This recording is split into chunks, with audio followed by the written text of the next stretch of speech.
భాగం అయిపోయింది. మన అభిప్రాయాలను చెప్పడం సోషల్ మీడియా ఇప్పుడు మన రోజువారీ జీవితంలో ఒక భాగం అయిపోయింది. మన అభిప్రాయాలను చెప్పడానికి, ప్రజా సమస్యల్ని ప్రభుత్వ దృష్టికి తీసుకురావడానికి, ఒకరితో ఒకరు అనుసంధానం అవడానికి, ప్రభుత్వాన్ని ప్రశ్నించడానికి ఇది ఒక శక్తివంతమైన వేదిక. కానీ మనం గుర్తుంచుకోవాల్సిన ఒక ముఖ్యమైన విషయం ఉంది. ఫ్రీడమ్ ఆఫ్ స్పీచ్ అనేది పూర్తిగా అపరిమితమైన హక్కు కాదు. దానికి కొన్ని పరిమితులు ఉన్నాయి. ఒకరి హక్కులను మరొకరు ఉల్లంఘించే స్థాయికి వెళ్ళినప్పుడు, ఐ రిపీట్, ఒకరి హక్కులను మరొకరు ఉల్లంఘించే స్థాయికి వెళ్ళినప్పుడు చట్టపరమైన పరిణామాలు తప్పవు.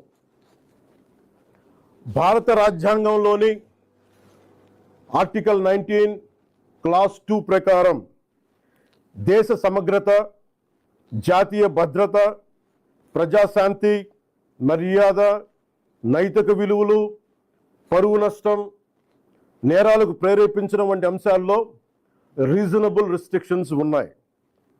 సింపుల్గా చెప్పాలి అంటే ఫ్రీడమ్ ఆఫ్ స్పీచ్ అంటే ఫ్రీడమ్ టు అబ్యూస్ కాదు.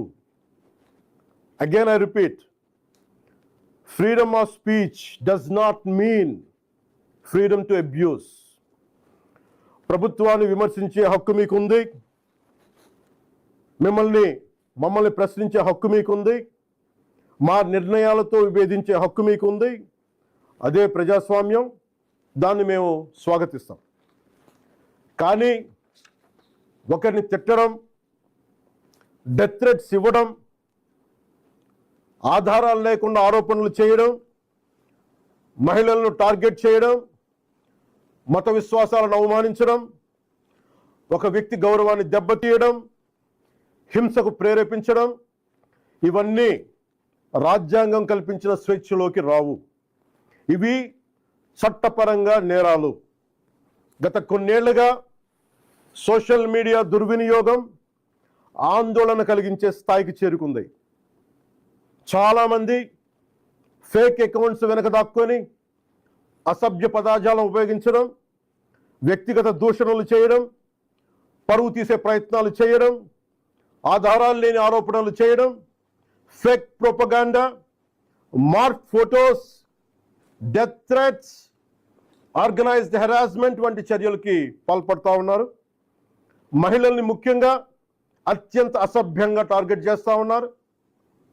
చివరికి దేవుళ్ళని, దేవతల్ని కూడా వదలట్లేదు. దేవుళ్ళని, దేవతలపై కూడా ఉద్దేశపూర్వకంగా అవమానకర వ్యాఖ్యలు చేస్తున్నారు. ఇవన్నీ కూడా ఫ్రీడమ్ ఆఫ్ ఎక్స్ప్రెషన్ కింద రావు. ఇది హెల్దీ క్రిటిసిజం కాదు. ఇది ప్రజాస్వామ్యం కానే కాదు. ఈ సందర్భంగా ఒక విషయం చాలా స్పష్టంగా చెప్పాలనుకుంటున్నాం. Constructive criticism, fair comment, satire ఇవన్నీ ప్రజాస్వామ్యంలో భాగమే. విభిన్న అభిప్రాయాలను వ్యక్తం చేసే హక్కును మేము పూర్తిగా గౌరవిస్తాం. కానీ malicious fake campaigns, hate speech, criminal intimidation, cyber harassment, organised abuse, ఒకరి పరువును ఉద్దేశపూర్వకంగా దెబ్బతీయాలనే ప్రయత్నాలు, ఇవన్నీ ఫ్రీడమ్ ఆఫ్ స్పీచ్ పేరుతో సమర్థింపబడవు. ఇంకో విషయం చాలా స్పష్టంగా చెప్తున్నాం. నేరస్తులకి, నేరానికి కులం లేదు, మతం లేదు, రాజకీయ పార్టీ లేదు. ఐ రీఐటరేట్, నేరానికి, నేరస్తులకి కులం లేదు, మతం లేదు, రాజకీయ పార్టీలు లేవు. తప్పు చేసిన తర్వాత కులం, మతం, ప్రాంతం లేదా రాజకీయ వెనకాలు దాక్కోవాలని ఎవరు ప్రయత్నించకండి. చట్టం ముందు ప్రతి పౌరుడు సమానమే. నేరం చేసిన ప్రతి ఒక్కరిపై చట్ట ప్రకారం చర్యలు తీసుకోబడతాయి. సోషల్ మీడియా దుర్వినియోగం వల్ల ఇబ్బందులు ఎదుర్కొంటున్న ప్రతి ఒక్కరికి ఈ సందర్భంగా నేను ఒక మాట చెప్తా ఉన్నాను. మీరెవ్వరూ ఒంటరి వారు కాదు. మీకు ప్రభుత్వం అండగా ఉంటుంది. డిప్యూటీ చీఫ్ మినిస్టర్ ఆఫీస్లో సోషల్ మీడియా దుర్వినియోగానికి సంబంధించిన ఫిర్యాదులు స్వీకరించేందుకు ప్రత్యేక వ్యవస్థని ఏర్పాటు చేయబోతున్నాం. స్క్రీన్ షాట్స్, లింక్స్, వీడియోస్ లేదా ఇతర డిజిటల్ ఎవిడెన్స్తో ఫిర్యాదు చేయవచ్చు. ప్రతి జెన్యూన్ కంప్లైంట్ను పరిశీలించి సంబంధిత అధికారులకు పంపించి చట్టపరమైన చర్యలు తీసుకునేలా చేస్తాం. అలాగే పదే పదే ఫేక్ అకౌంట్స్ ద్వారా దుర్వినియోగానికి పాల్పడుతున్న వారిని గుర్తించి వారి వివరాలని ప్రభుత్వానికి అందించాలని బాధ్యత గల పౌరులుగా కోరుకుంటున్నాను. ఇది కేవలం ప్రభుత్వ బాధ్యత మాత్రమే కాదు, మీ అందరి బాధ్యత, మనందరి బాధ్యత. ఇలాంటి నేరాలకి పాల్పడిన వారిపై భారతీయ న్యాయ సంహిత బిఎన్ఎస్, భారతీయ నాగరిక్ సురక్షా సంహిత బిఎన్ఎస్ఎస్, ఇన్ఫర్మేషన్ టెక్నాలజీ యాక్ట్ 2000 మరియు ఇతర సంబంధిత చట్టాల ప్రకారం కఠినమైన చర్యలు తీసుకుంటాం. కేసు స్వభావాన్ని బట్టి BNS section 351 death threats, criminal intimidation, anonymous threats. BNS section 352 ఉద్దేశపూర్వక అవమానాలు, గొడవలకు ప్రేరేపించే వ్యాఖ్యలు. బిఎన్ఎస్ సెక్షన్ 353 తప్పుడు సమాచారం, రూమర్స్, పబ్లిక్ మిస్చీఫ్ కి దారితీసే పోస్టులు. బిఎన్ఎస్ సెక్షన్ 356 డిఫమేషన్, వ్యక్తి పరువుకు భంగం కలిగించడం. బిఎన్ఎస్ సెక్షన్ 79 మహిళల గౌరవాన్ని దెబ్బతీసే వ్యాఖ్యలు లేదా చర్యలు. బిఎన్ఎస్ సెక్షన్ 299 మత విశ్వాసాలను, ఏ మతమైనా కానీ, బిఎన్ఎస్ సెక్షన్ 299 మత విశ్వాసాలను ఉద్దేశపూర్వకంగా అవమానించడం. బిఎన్ఎస్ సెక్షన్ 196 వర్గాల మధ్య విద్వేషాన్ని రెచ్చగొట్టే చర్యలు. Information technology act sections 66C and 66D fake accounts, identity theft, online impersonation. Information technology act section 67 obscene లేదా అసభ్యకరమైన ఎలక్ట్రానిక్ కంటెంట్. అవసరమైతే information technology act section 69A ప్రకారం చట్టవిరుద్ధమైన ఆన్లైన్ కంటెంట్ పై కూడా చర్యలు తీసుకునే అవకాశం ఉంది.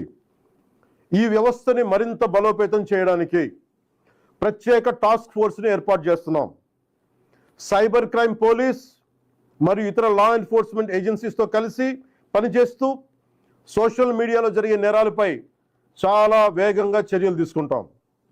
ప్రతి పౌరుడికి నేను విజ్ఞప్తి చేస్తున్నాను, ఫేక్ అకౌంట్స్, డెత్ థ్రెట్స్, మహిళలపై అసభ్యకర పోస్టులు, మతాలను అవమానించే పోస్టులు, ఆర్గనైజ్డ్ మిస్ఇన్ఫర్మేషన్ లేదా చట్టవిరుద్ధమైన కంటెంట్ కనిపిస్తే దయచేసి దాన్ని ఫార్వర్డ్ చేయకండి, ప్రమోట్ చేయకండి.